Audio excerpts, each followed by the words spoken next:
Welcome to another Couples Academy show. Today we're talking about high risk factors that influence affairs. Join us now.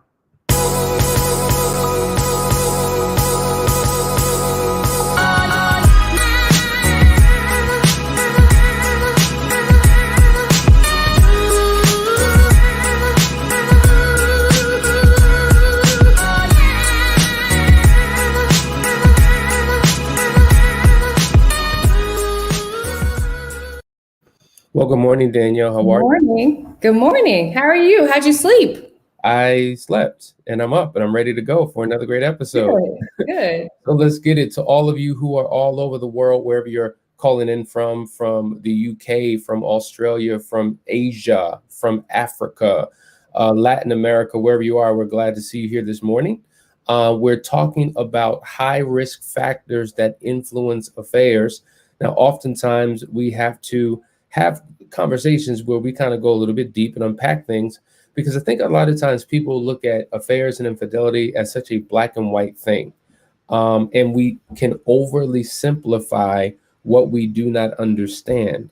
And we're here to provide critical information for you that gives you a deep dive understanding about the complexities that are associated with an affair, which is right in alignment with our series, Overcoming Infidelity Complexities. And so over the last couple of weeks, we've been hitting it from different perspectives. And now we want to talk about historical background, your personal historical background that may contribute to what happens in an affair. Because generally, when we're taking couples through the recovery process, the very first step that we have to jump into is full disclosure. And when you're fully disclosing the affair, we have to get to the why. Why did this occur? And oftentimes we're pulling straws trying to figure things out. We think we know, we may know, or we may have no clue. And that creates frustration for the betrayed spouse because they're like, I just don't understand it. I just don't get it. It creates frustration for the offender because they don't know why this happened. And so therefore, how do we resolve it? So that's what we're talking about today. Yeah, they truly don't know. A lot of times they don't know why they did what they did. And that can be very frustrating for the partner who's always wanting to know more and who's always wanting to understand how could this happen? Why did this happen? And for the offender, many times things are so deeply steeped in their past, in their upbringing, and what they saw, all these things, that they can't really identify with it anymore. It's so buried. Those are the things that have to get unearthed so that they can release them, submit those things to Christ, fully heal, and become a new person. So this is really going to be an interesting talk because you might be sitting here and be able to identify for yourself some of your own brokenness that you've brought into the relationship. It might really highlight some of the reasons why you've done things, because we have all fallen short of the glory, have we not? Yes, we have. Yes, All we right. have. So first, before we get started, I just want to welcome some people. Good to see you, everyone. Hey to Letitia, Jamoke. Hey, I see you. Dee Dee, hello. I see we have some folks coming in from Toronto. Welcome, Erica. Good to see you, LaShawn. Good to see you, Rhea, all the way from Australia. Willie, hello, hello, hello, hello to everybody. Good morning, guys. So let's dive right in. We want to talk about some of the high risk factors, and one of the ones that I think has the greatest influence would be our family history. It is true that infidelity runs in a family tree. It is something that is passed down oftentimes from parent to child, or it may even skip a generation and go to the next. But just as we talk about the family marinade all the time, Danielle, how oftentimes we're soaked and saturated into a family culture, whether good or bad, and we bring that into our adult relationship. And so therefore, when it comes to infidelity, this is a bad behavior and we've brought it in. And so one of the key things that we're talking about here is modeling. Children often mirror what has been modeled for them. And modeling is one of the most powerful things that you could ever do. You can model success, right? Because success leaves clues. You can also model failure or failed behavior because it leaves clues. Absolutely. Sorry, go ahead. Yeah, and so the reality is we have to understand that either you're consciously aware of what happened in that household because of Mr. Such and Such is always coming around. Who's I never met Uncle Such and Such. It seems like he's new. Where did he come from? So Yes. all of these inappropriate relationships are showing up, and we from a distance observe it. We don't quite understand it, but we see it. Or we may be consciously aware. Dad was a Rolling Stone. You know, mom, you know what? She had somebody on the side. And what happens is consciously you realize that it's a bad thing, it's bad behavior, Yeah. but something about being in an environment, you become a product of your environment, just like they say, you're the sum total of your 5 closest friends. If you want to know who you are, take a look at your friends. Well, likewise in your family and dynamic, that's where you're raised and shaped and molded and fashioned and formed. And when you become an adult, you may play out what you saw in your home. Last point, Danielle, I want you to jump in. Sometimes you're clueless about what has happened. Have you ever been shocked and surprised? You're like, Dad, that dad's hit what? And you're, but even though you didn't know what was going on between mom and dad, or aunt, uncle, cousins, brothers, you could feel the tension. There was animosity, there was anger, there was frustration in the environment of the home. You don't know what caused it, but it caused vulnerability. And what happens is when these vulnerabilities take place in your household, it leaves brokenness in the person. In essence, a child can become injured, and that injury doesn't manifest until that child enters into adulthood. And now they play out in adult relationships, injuries that took place in their childhood upbringing. Absolutely. When we did our communications masterclass, excuse me, one of the things that I shared, I think it was the communications masterclass, one of the things that I shared was how, as a child growing up in an abusive home, when I would see fighting take place, when I would see somebody getting punched or thrown against the wall, or dishes breaking, somebody getting thrown into a wall unit, all this craziness, I would go and I would get under my kitchen sink. Recently, the house was like for sale, and I went and I looked at the house, and it was so weird to actually see the kitchen as an adult, how small it was, and how it was in that little kitchen sink door right near the pipes, doing this. And later on, after we had children, we had 2 small children at the time, overwhelm, frustration dealing with you. We're not on the same page. Struggle bus city, okay? Struggle bus going through struggle city. Mm-hmm. I found myself in a closet or in the pantry with the door closed, lights off. I had to have the lights off, like this. And it hit me. And I was just like, what in the world am I doing?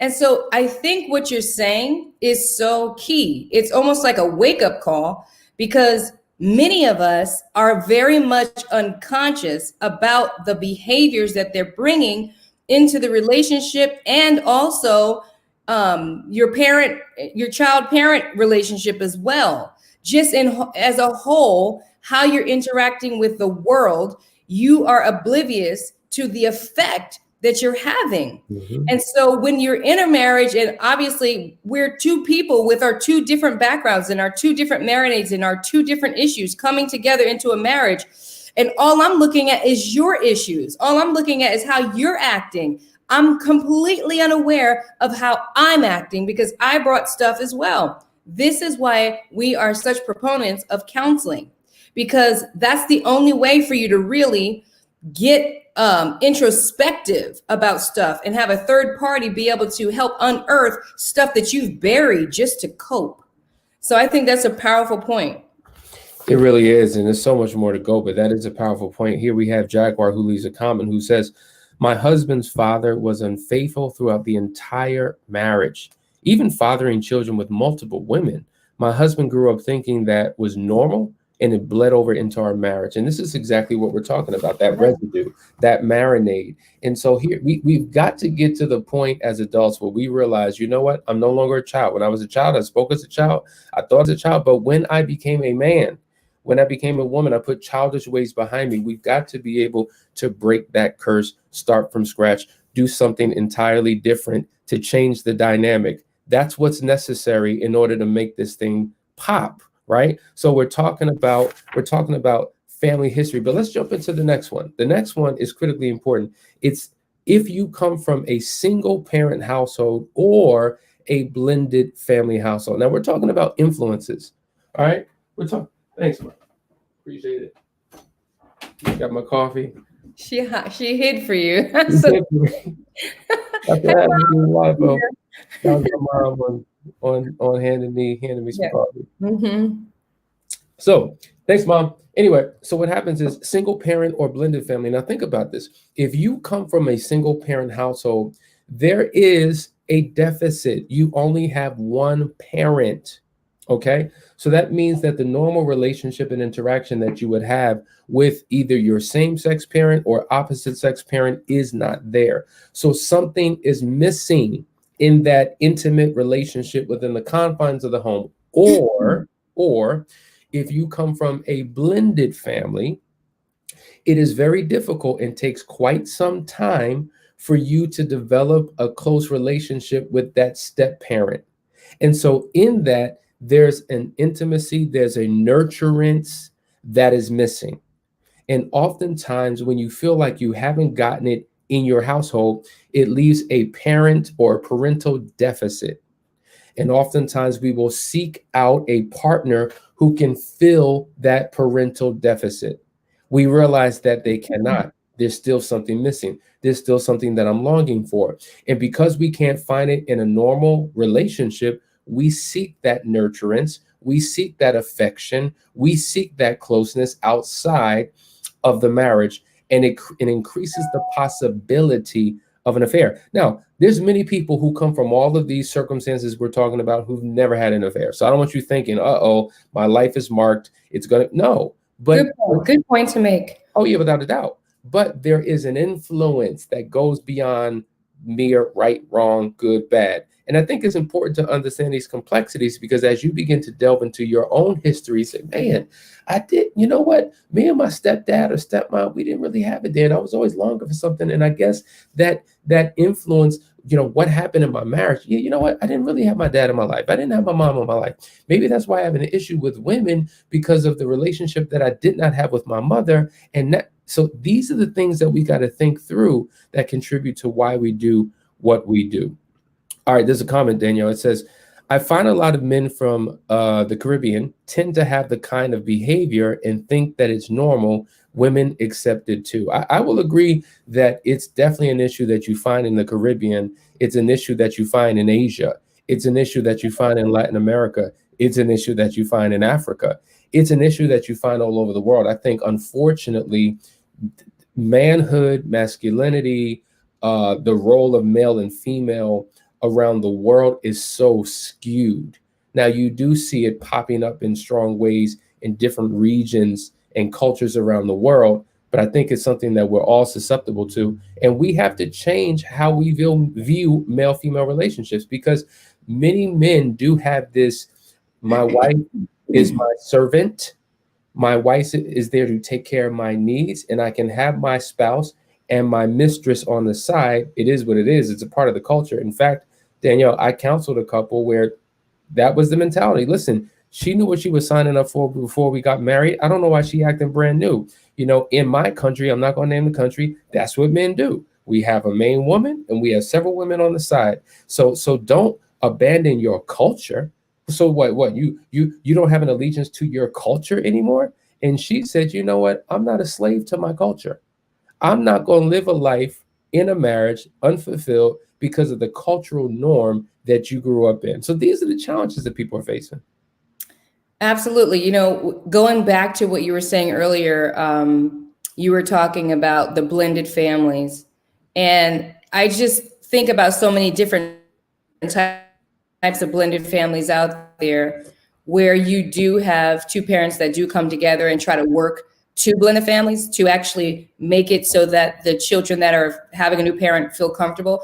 But then you also have it where you have a partner, one of the parents that wants nothing to do with the other parent's kids or the spouse's kids. Then you have it where there are some kids that have their own other parent. And then you have some kids in the family that both of the parents are their parent. So there's that divisiveness, right? Like if mommy and stepdaddy are my half brother's actual parents, you can see how that would also cause some divide. So when we're talking about all these influences, we all have some negative contributing factors. And then you have some people that have none of that going on and they still choose to have an affair. I think the key here is being able to recognize that there is some brokenness and being willing to see and become conscious of that brokenness if you are struggling with infidelity, right? Because we're thinking like this is, this is my, I'm macho, this is my Caribbean heritage. This is how we do it. But in and of itself is brokenness. You can have broken culture that has you doing things for generations that are constantly breaking marriages and breaking families. And it's an institutional kind of a thing that goes on for generations and generations. So the fact that she says, I'm not a slave to my culture, that kind of thinking is what it takes. It takes for you to not be a slave to your marinade or a slave to your upbringing, a slave to what you saw and what was always made to be right in your lineage. Breaking out of that mindset is the beginning of being able to change and do things differently. Absolutely. Totally agree. We have a comment from Rhea. Hey, Rhea. Yep. Both of my parents had affairs and mother-in-law's was continuous. Wow. Yeah. And it's a real thing. And that's the history we come from, but you're not where you came from.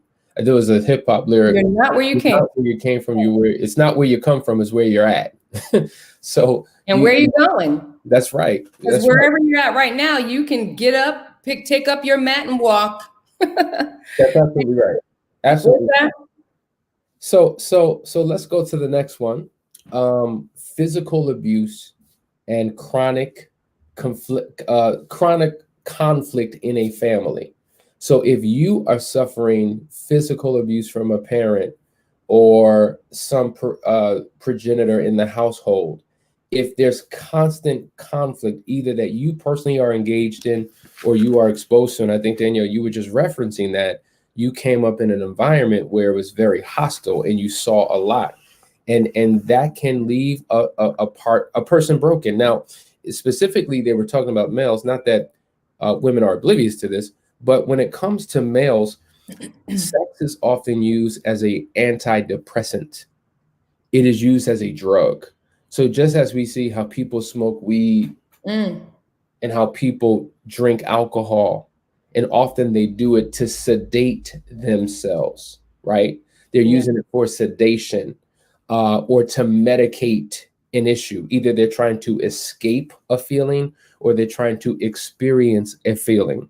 Well, we know that when a person engages in sex, there's a releasing of chemicals and hormones, and it's a feel-good experience. That's for both men and women as well. Yes. There it is. And so sex is used as a drug to escape your conflicted reality based upon what you've seen in the home. Now, if you've done this as a child, okay, maybe you prematurely got involved in sex or used other things. When you are now in an adult relationship, and guess what? You experience conflict, you're in high crisis.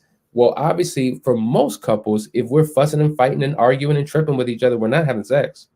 And so if the only way that I can relieve this stress is through sex to feel better, I will then step outside of my marriage and do something that gives me a feeling that I cannot experience with my partner in my marriage. Absolutely. LaShawn says, I grew up in a home where all the men in my family were cheaters.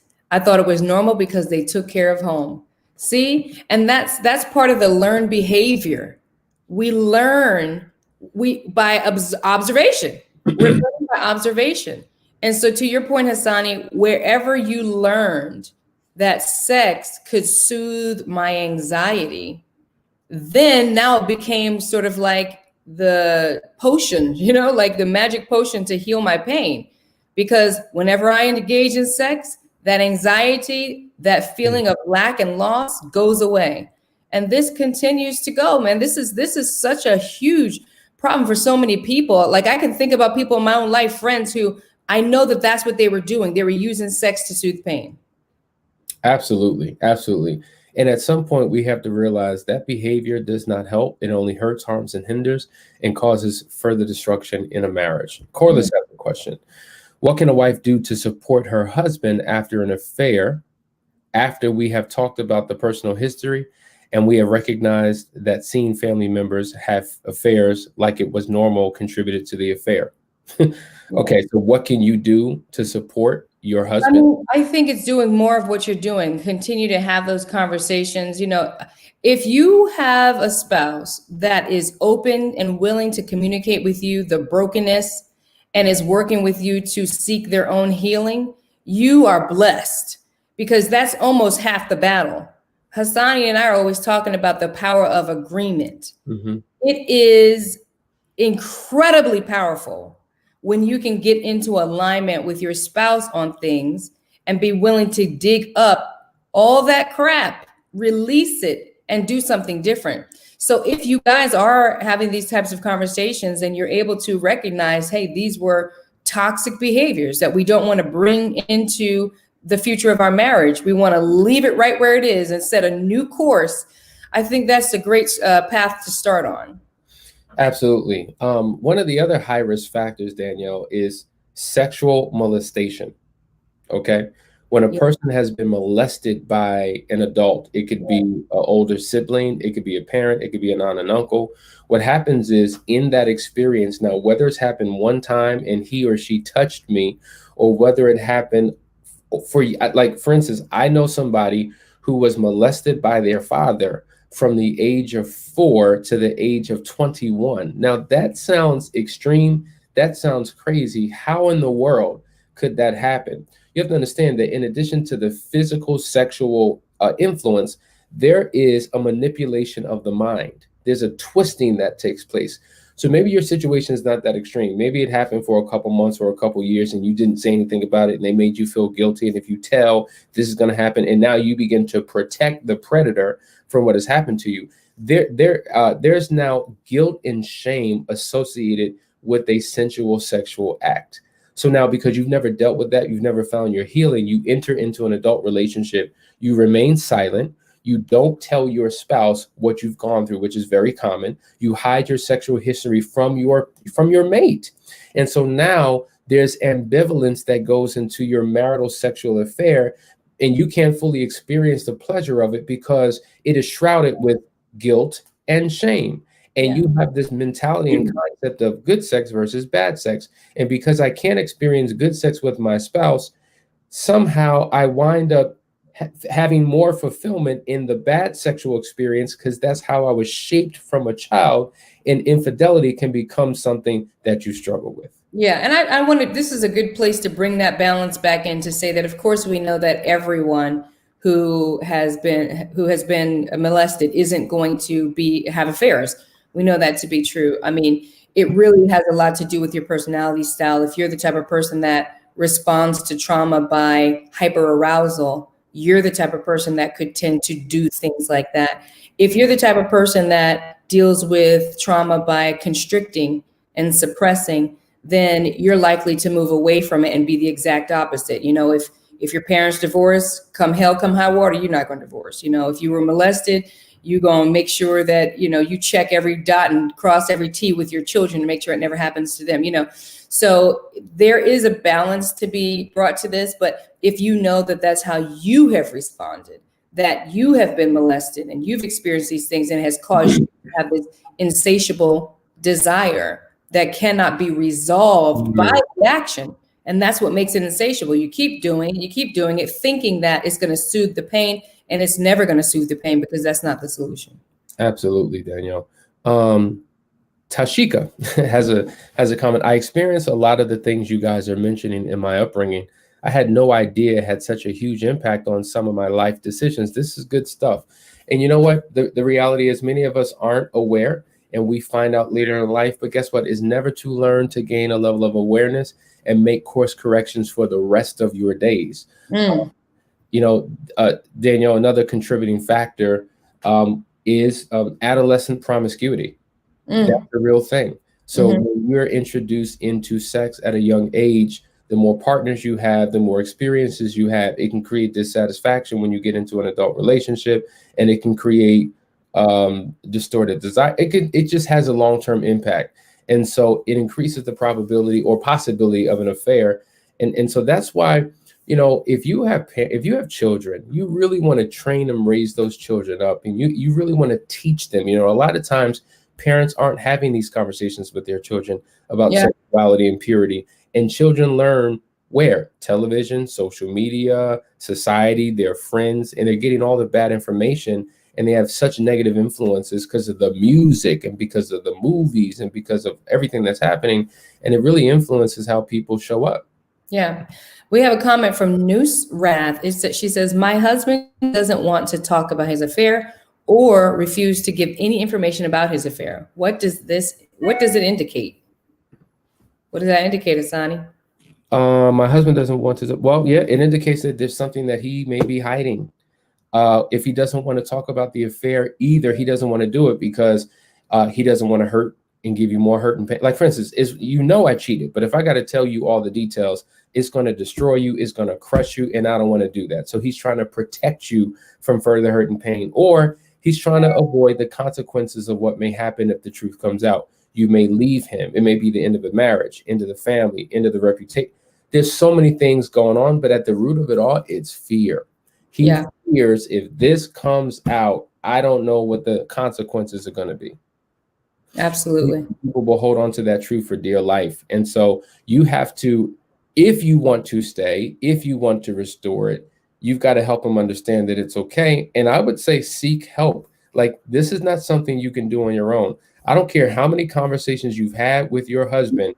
Trust and believe when you get into the counseling process, you're going to need to have another one. So have somebody guide you through it. And that's why we're here at Couples Academy, because this is the first logical step that we take in the recovery process, full disclosure, where we guide you through a process for all of the truth to come out in that process.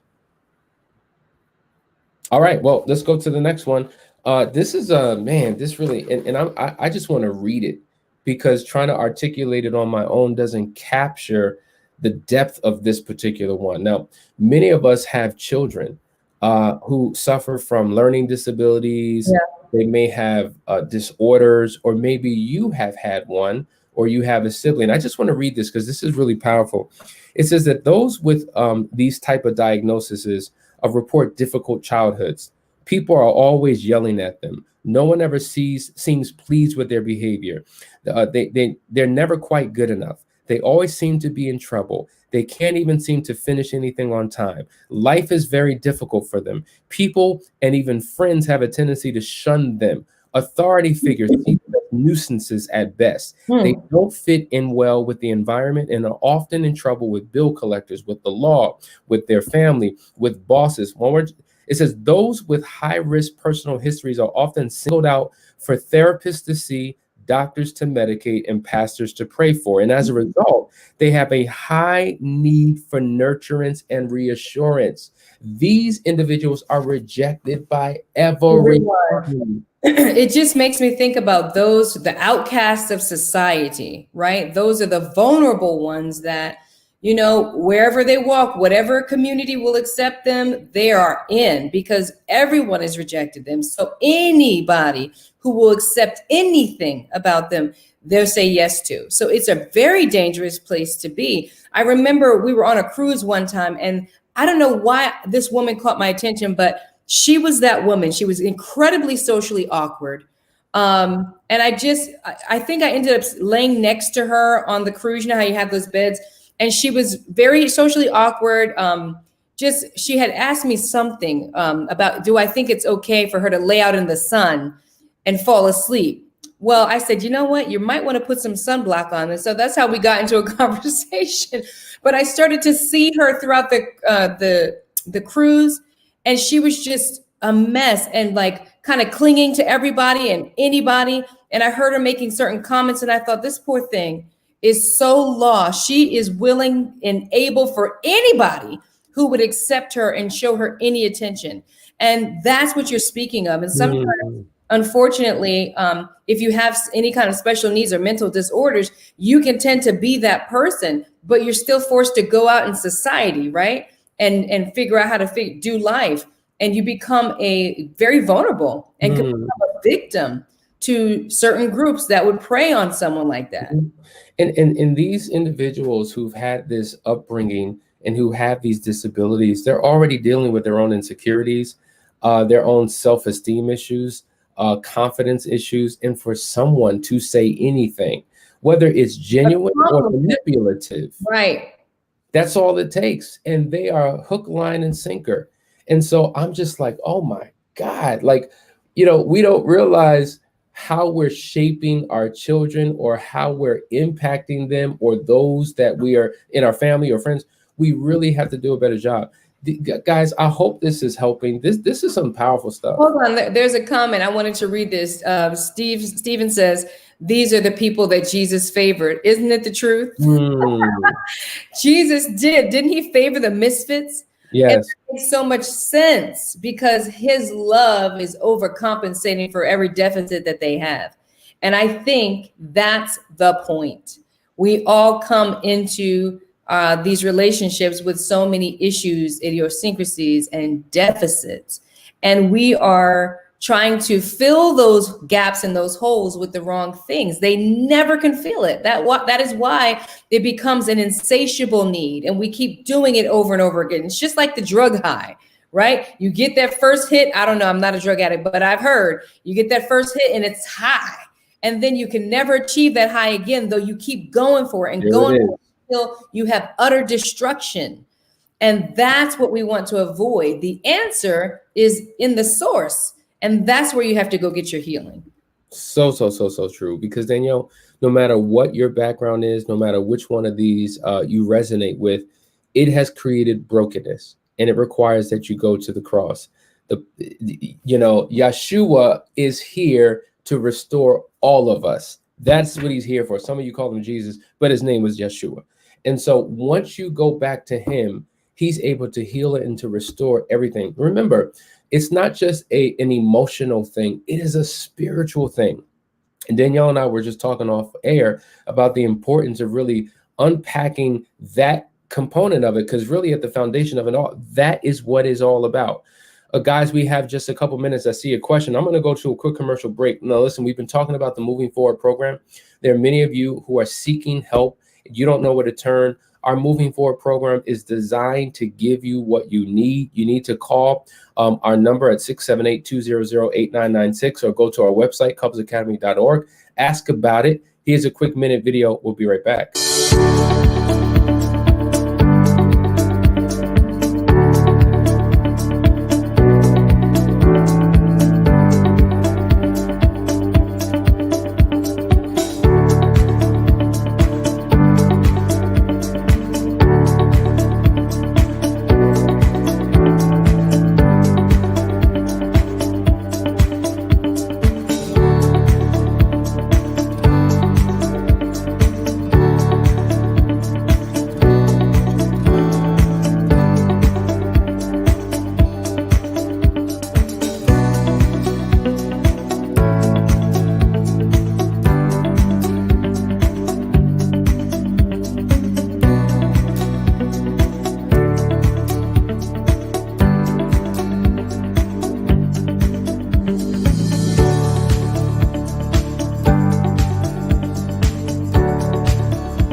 We've put this powerful program together for individuals that need help, that need a little bit more.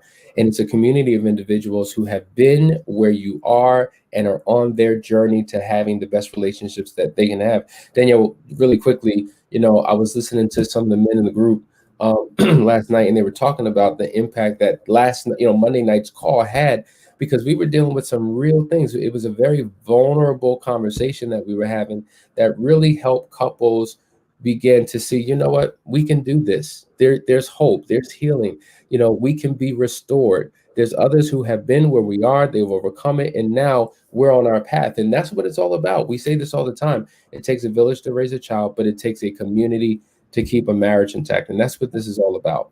Yeah. Listen, I'm excited. You're excited. We have some changes that are coming to the show.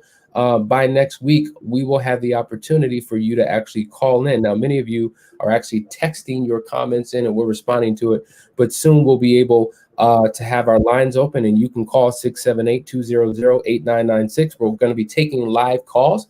So if that's you and you want to be on here live as we kind of talk and walk you through your situation, we'll be able to do that. We're also going to be having, featured individuals that we do group therapy right here on the air. It's going to be a phenomenal experience. We hope that you're enjoying this show. We want you to continue to tune in. You need to be clicking the subscribe button on our YouTube page. You need to be sharing these videos every single morning. There are people who are going through situations and they need a word of encouragement for the day. And we hope that you will be an advocate with the Couples Academy show to get them what they need. And so, guys, we love you. We hope that you got something out of today. We will see you tomorrow for another great episode on the Couples Academy show. Bye, guys. Can bring us down, can't nothing bring us down. Our love is too high, bring us down, can't nothing bring us